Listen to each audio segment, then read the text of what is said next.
everyone, welcome to Squirrel Brain Stories. Just a little reminder right here at the beginning, we're going to be talking about heavy topics. Please make sure to take care of yourself, reach out to a friend if this triggers something in you.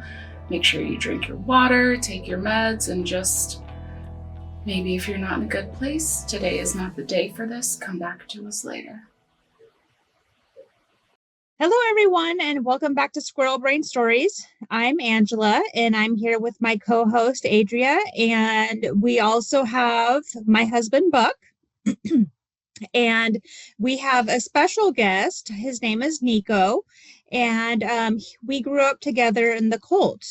So now we're going to kind of transition to the recap of my section, and we're going to transition into Nico's story and the things he went through. And yeah, and like always, if you guys have any questions that you want us to go over, email us at squirrelbrainstories@gmail.com or reach out to us on one of our platforms, any of the social media platforms. Just look up Squirrel Brain Stories. So yeah. Yay! Yay! This is Nico's first time recording, so I'm sure he's got a little bit of the nervous bug. Yeah, we'll see how that goes. Well, I have a question. I know, Ange, we talked about what it felt like for you getting to the cult and kind of being thrown into the fire, not knowing what was going on. Yeah. Nico, was it kind of the same for you? You just kind of were taken there. How did you even end up there? Well, yeah, for me, I think it was probably a little bit more of a different experience. I was a lot younger. I was like 8.5, maybe 9 years old. Oh, yeah, 8.5, maybe. Um, um, and I was introduced by some really close family friends. My mom's best friend that she had grown up with, and her family were going there for church a lot, and they invited me to go with them. Um, um, so, for me as a little kid, I think it, I, at first I was a little enamored with it, because all these people and, when you, because we didn't just, hop into it right away. We started by visiting periodically and, we're kind of drawn into it. And actually I harbor maybe still quite a bit of guilt around my family becoming involved because I was the one that went home and told my mom. We went to the greenhouse because that's what it was called at the time. It wasn't the peach house right away. It was this icky, like poopy green color. And everybody was so nice, and they gave me snacks and stuff. I just, little kid, and all those like cookies and cakes and pies that Oh my gosh. had so much discussion. Yeah. Um, so, yeah, for a long time, I felt very responsible for kind of dragging my family into it because I advocated. I went home and told my mom, and then mom told dad, and it just kind of became a thing. So,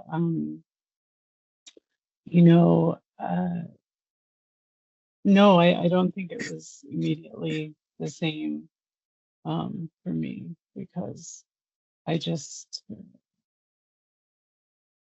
wanted to be there. Um, Yeah. And you it was kind of a gradual transition for you guys before you guys were actually living there. You guys would come for Bible studies. I remember going to your grandma's house for Bible studies with everyone. So it mhm. definitely was more of a transition versus just showing up one day and being dropped off and your parent walking away. Right. Yeah, no, it was a bit different for me in that aspect. I mean, I still feel like it did happen really fast because it was within months, you Okay. know, um, that all of a sudden my parents and my grandmother were selling everything that we owned and packing us into a U-Haul. Yeah, You know, we that was crazy. Um, one of the things I remember when you guys first moved in is how unfair it seemed that all of your grandma's stuff, I don't know about your guys' stuff, but I remember seeing all of your grandma's stuff, and then everyone just dove in and was ravaging through it like a bunch of rats, just taking whatever they wanted. And this poor old lady not having anything that she worked her entire life for. It just, I don't know. It was just so shocking to actually see something like that happen. Just the greed of people and the lack of compassion. It was just very overwhelming to see that happen. yeah, uh, I no what doubt. were I mean, that was, I'm sorry. what were your feelings about that? Did that happen to all of your guys' stuff too? Oh, yeah. I mean, it was like we moved our stuff in and everybody kind of just treated it like, oh, a donation pile. Let's go take what we want. I Yeah, went no. from Did anyone ask to take stuff, or it was just piled in a room and people just went rummaging through stuff? yeah, as far as I know, they just went and jumped on it and Yeah, you that's what know, it I appeared to me. yeah, well, I mean, I don't know if you remember, but as we were moving in, I was coming down with meningococcal meningitis Oh my gosh. and was really, really ill.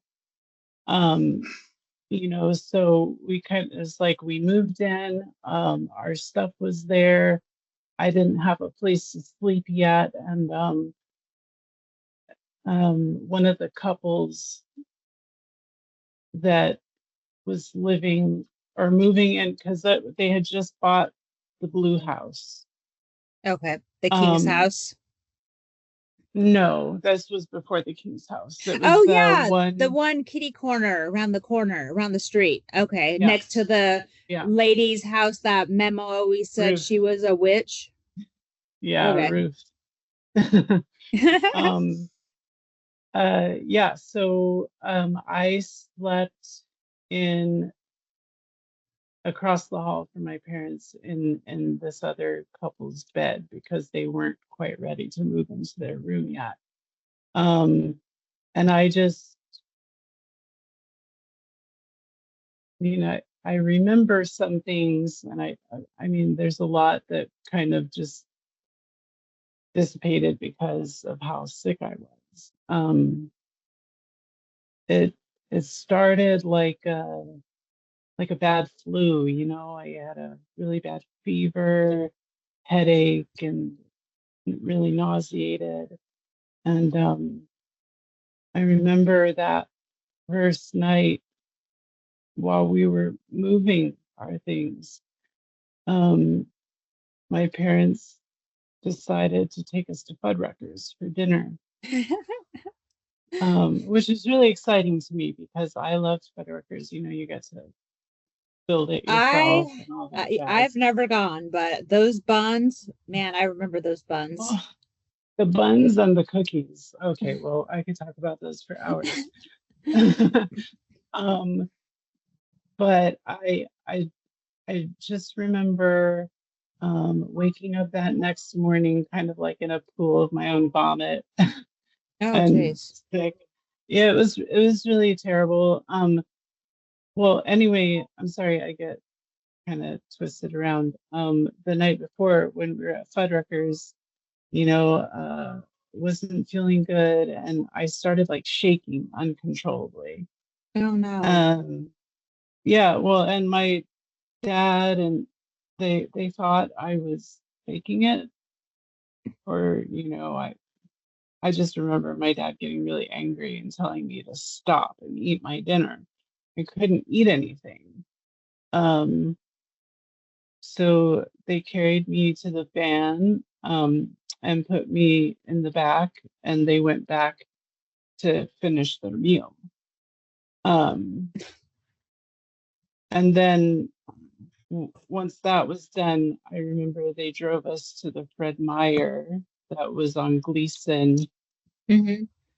pretty close to the house. And again, I was so sick I didn't go in the store. I remember somebody came out and they were like buying me a pair of shoes, I guess. So they were like putting it on my foot and seeing if it fit or whatever. Um, Weird. but yeah, so no, I mean it was definitely a different experience. At first we were excited to be there, and then ba right off the bat I was sick and almost died. In fact, I don't know if you remember, but at that time in Portland, meningitis kind of blew up, and a lot of kids got really sick, and a Really? lot of them died. Yeah. In fact, I was in the newspaper at the time, not mentioned by name, I don't think, but they wrote about me because I was basically the only kid that survived fully intact, like all my limbs. Wow. Yeah, That's so crazy. it was intense, I to don't say the remember that least. at all. Yeah. Well, and then, when everything settled down and was feeling better, we came back, and um, I I basically didn't have anything anymore. I was like, what? No, they had allowed me to bring some toys, um, but they were gone. A bunch of people, like I said, Wow. while we were in the hospital, they kind of just descended and took whatever they wanted. So that was my first experience kind of being stripped of everything, Yeah. Yeah. you know. And how did you feel? Like, how did that make you feel when you realized this had happened, you know? Um, I don't think I really had very strong feelings on it right away because again, I was just so young that Hmm. I I didn't I don't think I had the brain power to have an opinion really, or even understand What was exactly going on? what had happened. Yeah. Um, for me, it was kind of like a little bit of an adventure, because I went from having my own room and having a bed, all the normal things that a Yeah. parent would give you as a kid. Um, and all of a sudden, I was sleeping in this living room on my mattress. I still had my mattress, but that disappeared within a couple months, though, and I ended up sleeping on the floor for most of my tenure there. Um, Wow.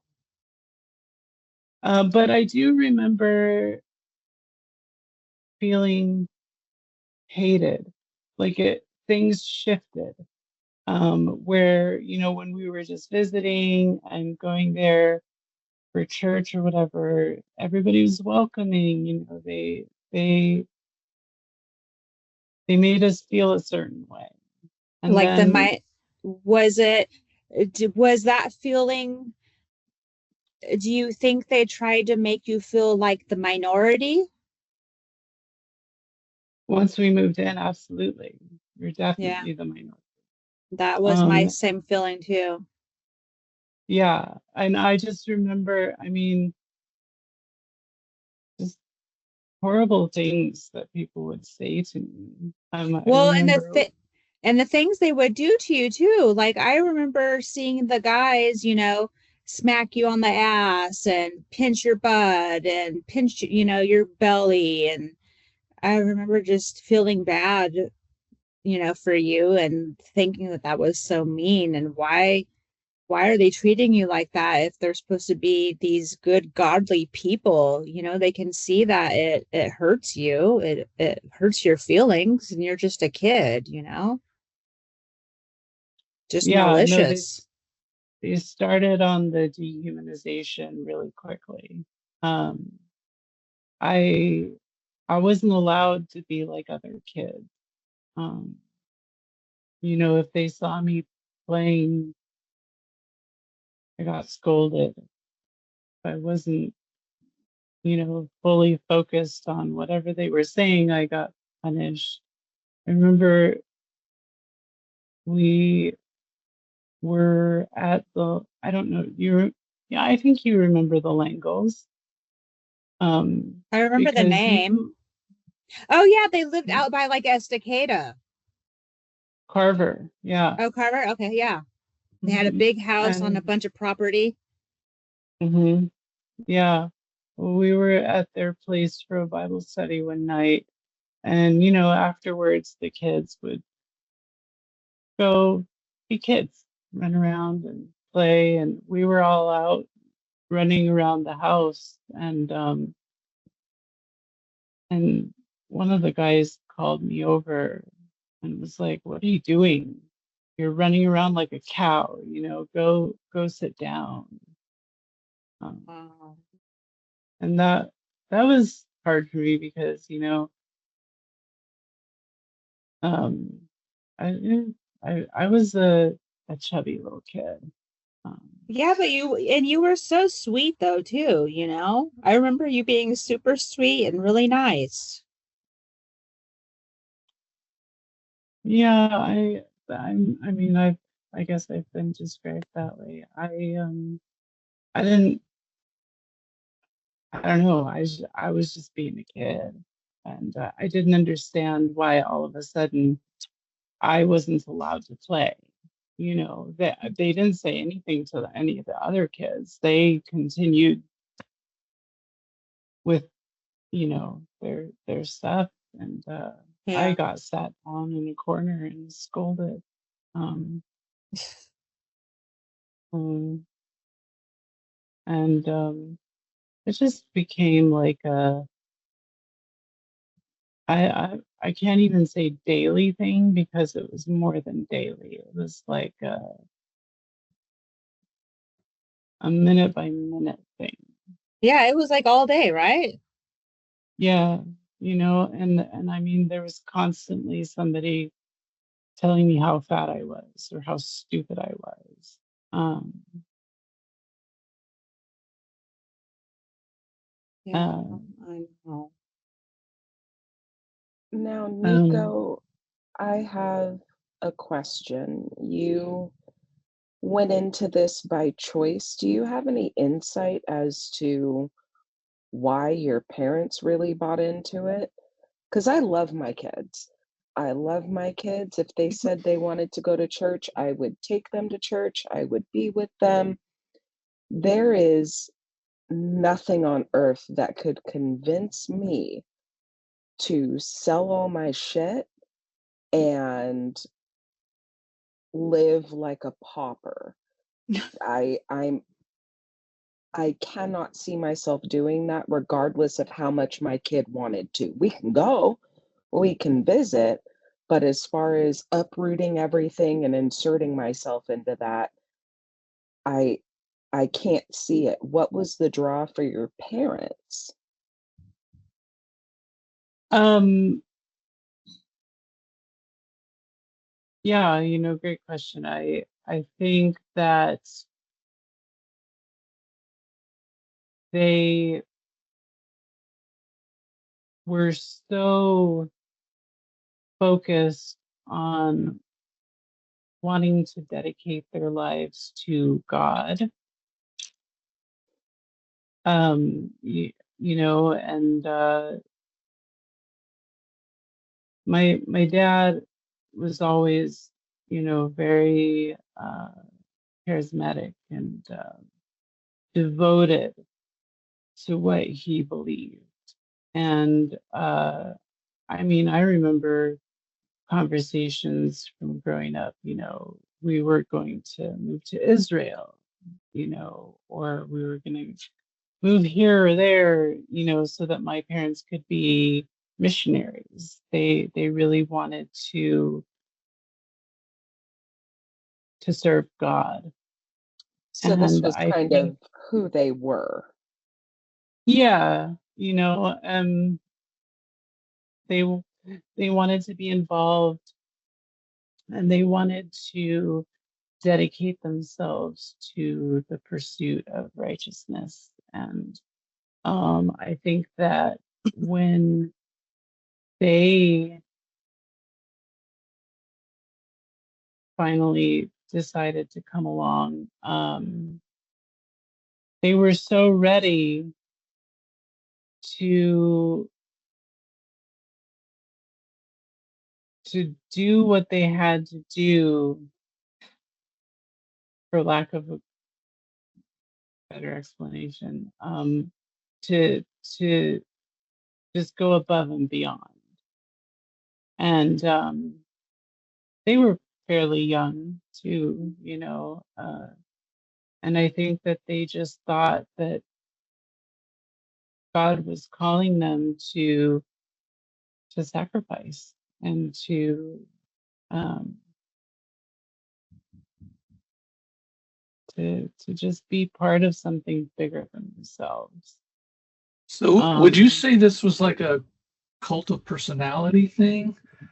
That they were so enamored with Memo, or was this just they were looking for any excuse to kind of shed their earthly wares or whatever? Because there's a lot of denominations, a lot of Christian denominations that you can devote your life to that don't require you to literally give up everything. So would you say this was a personality? They're like they were drawn to him. They really believed him as a cult leader, like a cult of personality thing, or was this more like they were just looking for any excuse to give up and do something that they felt was dedicated to God? Yeah, you know, I firmly believe that it really did come from a desire to serve God and to you know, be holy, I guess. Um, and that, I mean, that was sort of Memo's deal uh, with controlling people. You know, he'd Yeah. say, you have to deny yourself. You have to put yourself to death, and give up worldly things because they are distracting you from that close personal relationship with God. I don't think that it started out as a let's follow what this guy says 100%. And you know, it for them it started as a desire to do something good. Well, and he kind of offered a lot of the same pieces of what they were wanting to do. You know, he had his own missionary work that he had done, and the cult was kind of involved with that. You know, they'd go down to Mexico and then bring up a bunch of new people that they recruited. And so there was a missionary aspect of that already there. And we were Yeah. always getting these new, you know, believers or converts. um so I there probably was, you know, it was kind of there sitting to them on a platter. Memo was making it easy, a lot of the things that they had desires to do. Yeah, absolutely.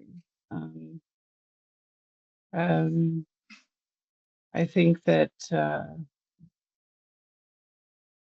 like I said, it really did start for them as a desire to do something more and to serve and be of service.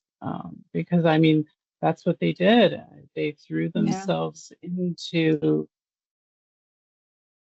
I mean, Everything. my dad didn't work. His job was maintenance, fixing cars, houses, going and picking up the donations. Um, he he that's what he dedicated his life to.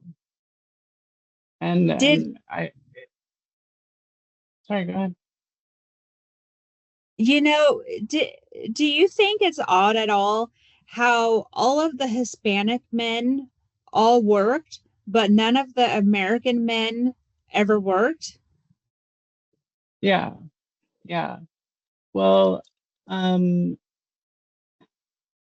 and Memo really took advantage of my parents in that way, I think, because they were so ready that they were willing to do anything, Yeah. which is what they did. Like I said, they threw themselves into it, and I hardly ever saw them except when I was being punished for something, Yeah, basically. so who raised you like really, you know? Well, I wasn't allowed to talk to my mom because I was a mama's boy. Um, and already, there were not so subtle whispers about me being gay. Um, I liked to hang out with the girls too much. Um, uh,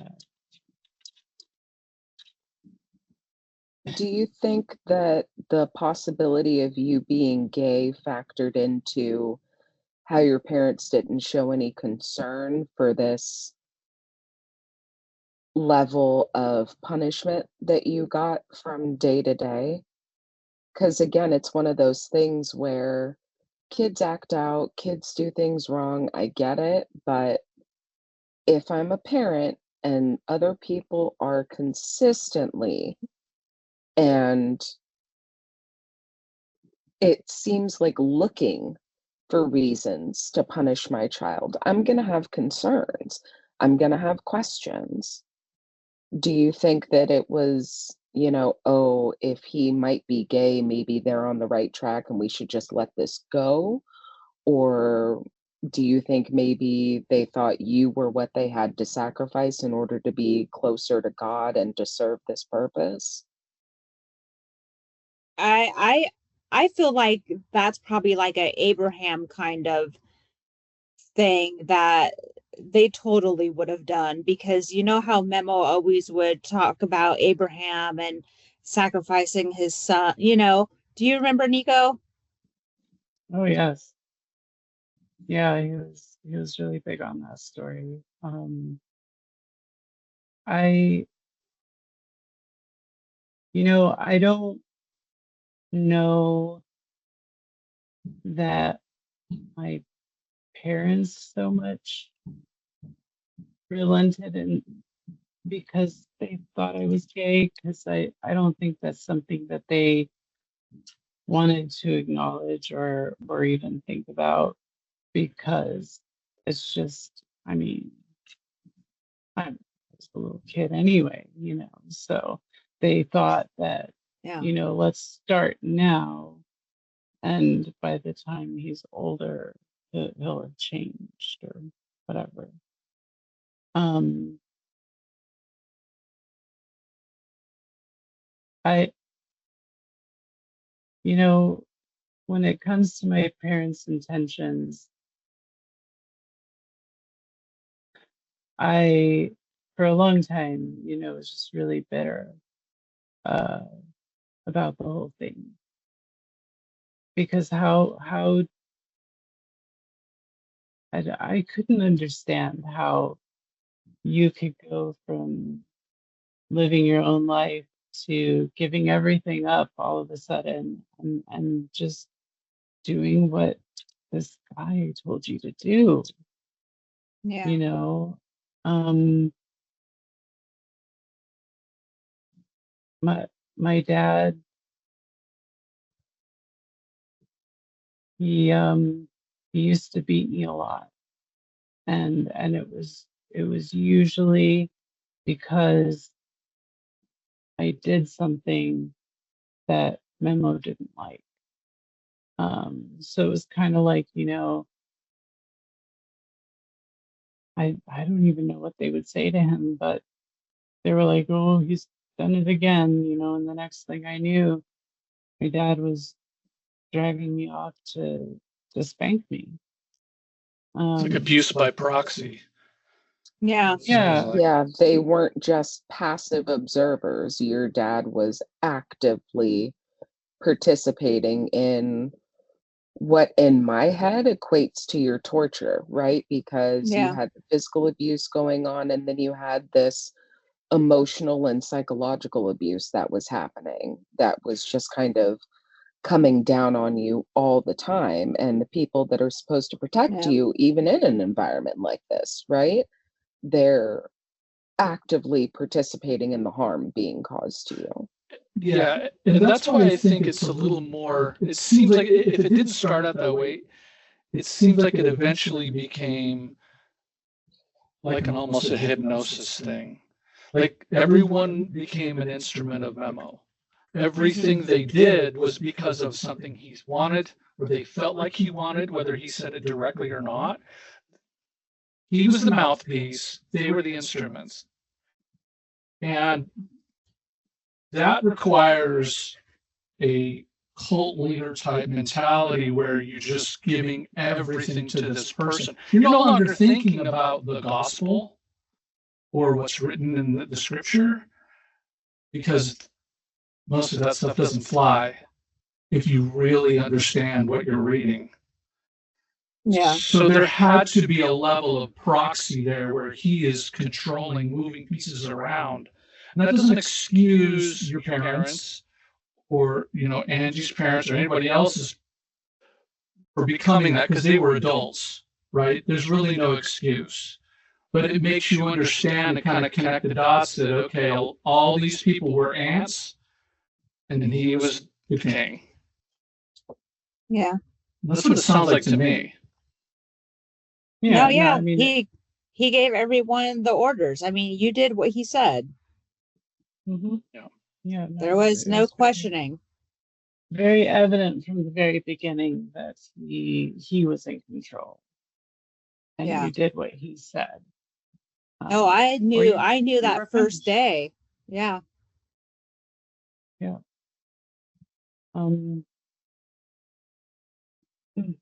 Yeah, he was very good at manipulating people. Yeah.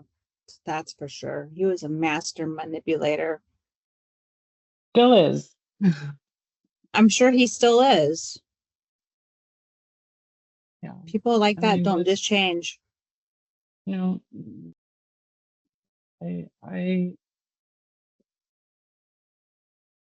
like I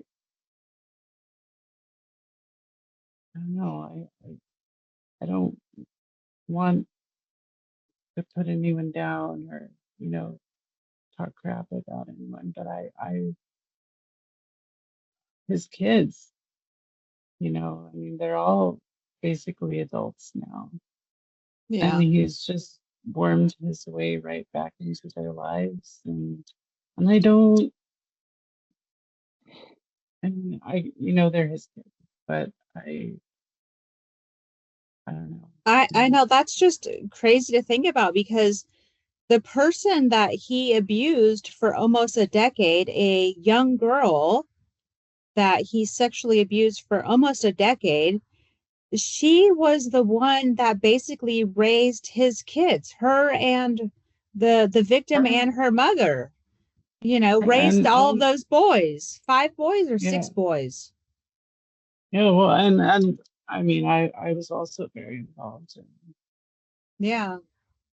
I don't Sam, he was my baby. Mhm. You know, I was always with him. I Yeah, never really liked them that much because they got away with whatever they wanted and they didn't treat people respectful. no, absolutely not. I was constantly being abused by those little kids. Yeah, like hit by them and spit on by them and kicked and Scratched. Yeah. Oh, yeah.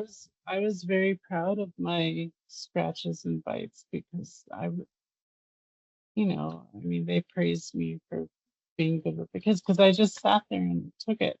I, you know, and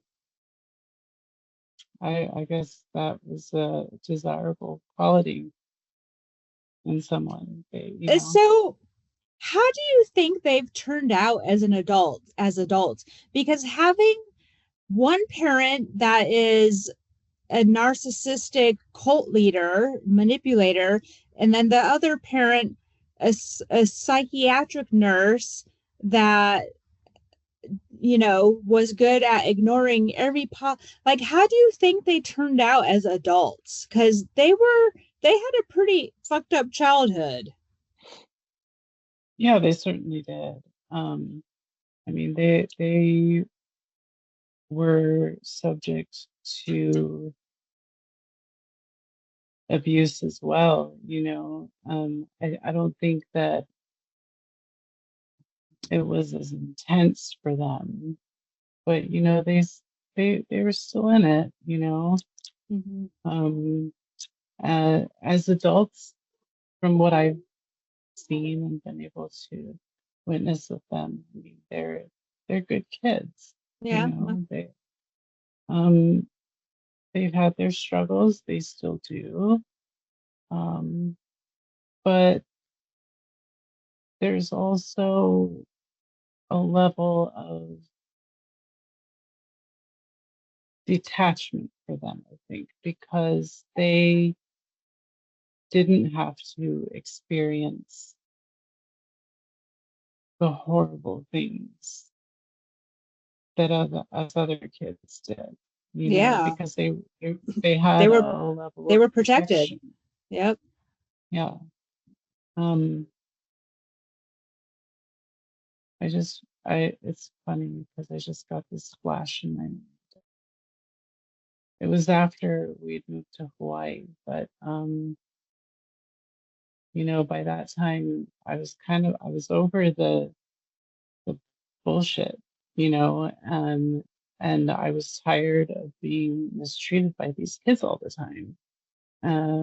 We had gone to the Salvation Army to get some food boxes or something because we just moved there and you know we didn't have very much. We were still waiting for our stuff to show up in the container.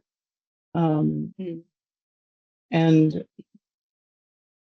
the oldest boy lunged at me like I had done or said something to him that he did not like, and he was actively trying to attack me and Oh my scratch gosh. me or something. I put my foot up and kind of kicked his hand away because he was coming, and you know that they always had long nails and they were sharp. Yes. Um, and I just remember his little fingernail caught the bottom of my slipper and kind of bent back. Oh, Memo was not pleased about that. How dare you? How dare Wow. you protect yourself from my child attacking you? You know, yeah. And Yeah. I was in so much trouble because I didn't let him Attack you. hit me.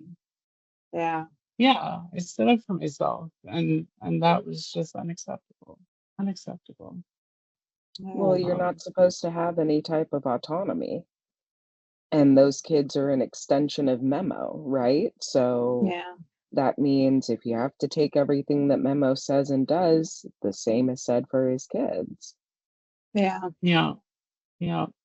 I mean, to this day, I have dents in my shins. Jesus. Them kicking me. Wow. Yeah, they are Yeah, a bunch of little brats. I remember that. yeah, certainly. It kind of makes you wonder, like, as I think about this, the one thing that I wish I could teach my children, and if I had an answer, is how not to be manipulated and how not to be subject to narcissists. Because I've been subject to a few, not nearly as destructive as you two. And I think, Adri, you probably have your own experiences with that kind of thing. But man, if I could give my kids one superpower, it'd be to defend themselves against that. Like, how do you not become subject to a manipulator or a narcissist? How do you see through that? Honestly, that's the one thing I just have do. to have a strong sense of self. And that starts in childhood because if you know who you are inside and out and you're confident in that and you're unshakable, no one can trick you like that. Nobody can abuse you the way that narcissists abuse you. But when you are thrown into it as a child, you don't you don't stand a chance. Stand a chance. No. There's nothing you can do because you never learn to be confident in yourself. You only learn to capitulate and make yourself as small as possible so that you're not seen, not heard. Because if you're invisible, nobody's beating you. If you're invisible, nobody's telling you, you're fat, ugly, stupid, calling you the F slur. They're not doing any of that stuff. They're just ignoring you. And at the same time, while you're doing that, you're making yourself smaller and smaller and making yourself feel more worthless. You're not valuing yourself. You're not standing up for yourself. Well, because standing up for yourself just gets you noticed more. It gets you in more trouble. Yeah. So you learn early to just go along with it. If that means letting a bunch of terroristic children beat the shit out of you because they do less damage than the adults, or even worse, first the kids are going to hit you, you're going to stand up for yourself, and then your dad's going to beat the shit out of you. So you get it twice instead of just once. So and fucked up. I really got it. I got it from all directions. Yeah. I got it from the kids. I got beat by my parents, and then I was constantly being beat, hit, like you said, Angela, I was pinched a lot. But yeah, it just became so normal for me. And people would pull down your shorts. Anything humiliating that you could think of to do to a small child happened to me. But that didn't happen to any other kids. No, because I was the little fat white boy that couldn't control himself,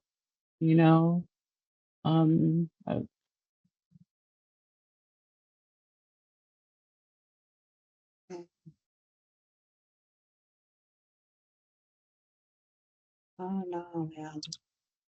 So messed up. Yeah.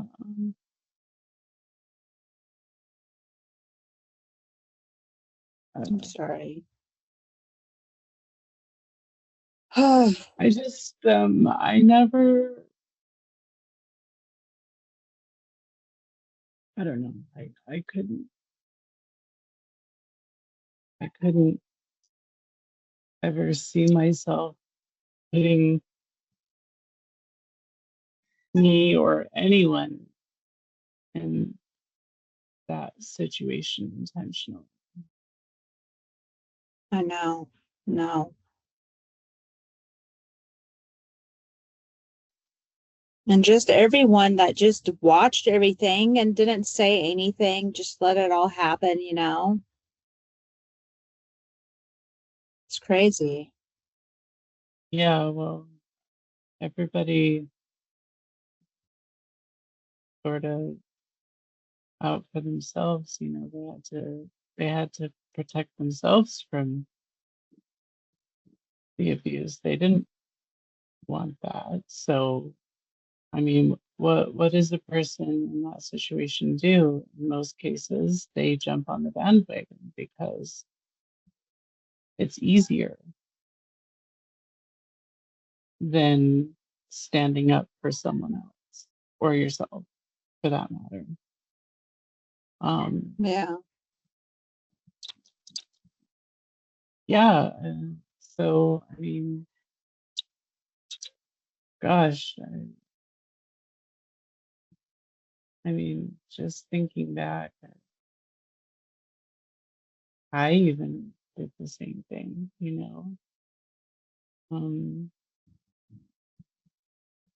attack the weaker person because that was sort of what they expected you to do. Yeah. Not that there were many people below my station. I knew of, but yeah, there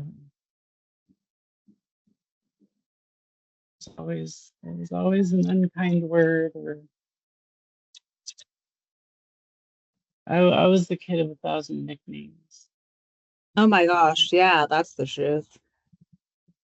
They all were mean. Most of them.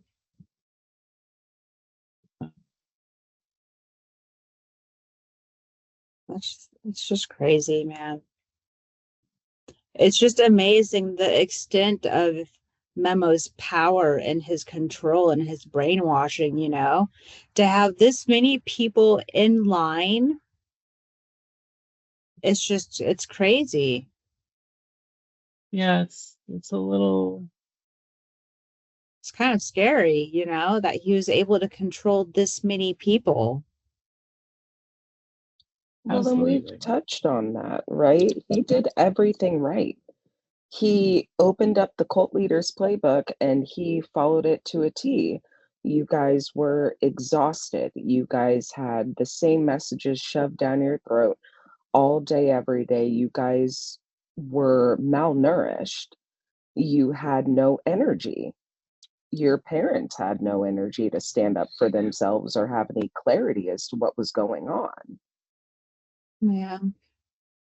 There's another layer of this too that takes it a little farther. A lot of these cult of personality type cults, they're devoted to David Koresh, right? And they live in this compound and they've given up everything. So we're seeing those similarities, but they all live together and they work together and they study together and it becomes a family and the abuse is perpetuated. But in this case, it's almost like a Scientology level, because not only do you have that cult of personality at the head, but also you have financial incentives, you have the illegal immigrant connection, you have a constant supply of new recruits who are almost forced by indentured servitude to live there. So it's a whole different level of cult that I've never heard of.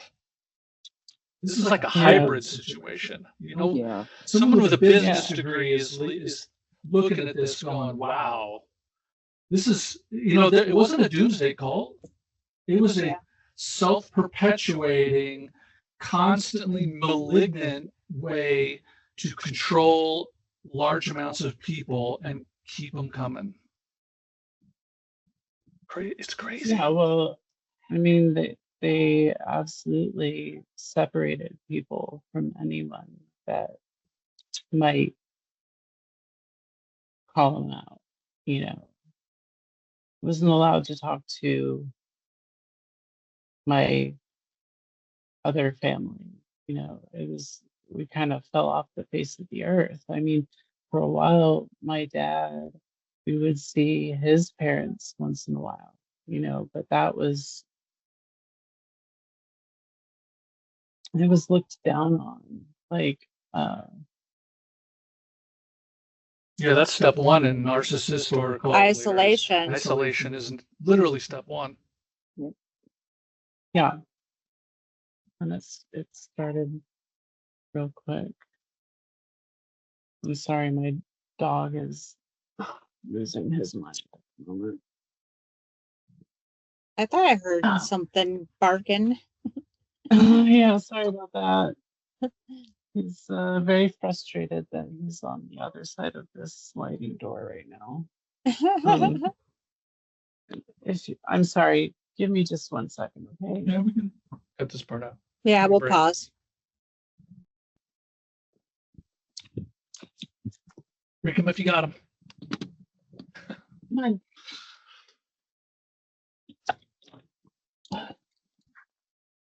I got to get rid of that damn shadow. Who had a shadow? I did. Oh. I didn't notice. It was bugging the shit out of me. Buck, how are we going to do this tonight since you're cutting this whole part out? Are we wrapping up this one, logging out, and doing a second one? We can just keep going. I'll just cut it. Keep going. Okay. Yeah. And we can do, depending on when we decide we want to end. I can just cut this section out, like it's one video, or we can just do it as two. If you want to do another closer, babe, it's up to you. You want to just 2 different episodes or one long one? Because it's been about almost an hour. 50 minutes. Yeah. It's almost been an hour. So do you want to do 2 different episodes? Okay, so why don't you do a little closer here? Hey, we're going to end here, and then I'll just cut this section out. And then we can just start right up after that. So babe, do a closer. Give me a couple seconds, 10 seconds, and then do another opener. Okay. Ready? Okay. Yeah, it's just the whole situation, the whole experience was just crazy. I mean, I don't know. So I think we're gonna wrap up this episode for today, and we'll get back with Nico and begin the journey with him and hearing his story. Again, if anyone has any questions, email us at squirrelbrainstories@gmail.com. If you don't follow us yet, go find us on social media, streaming services, Squirrel Brain Stories. And we will see you guys next time. Bye, guys.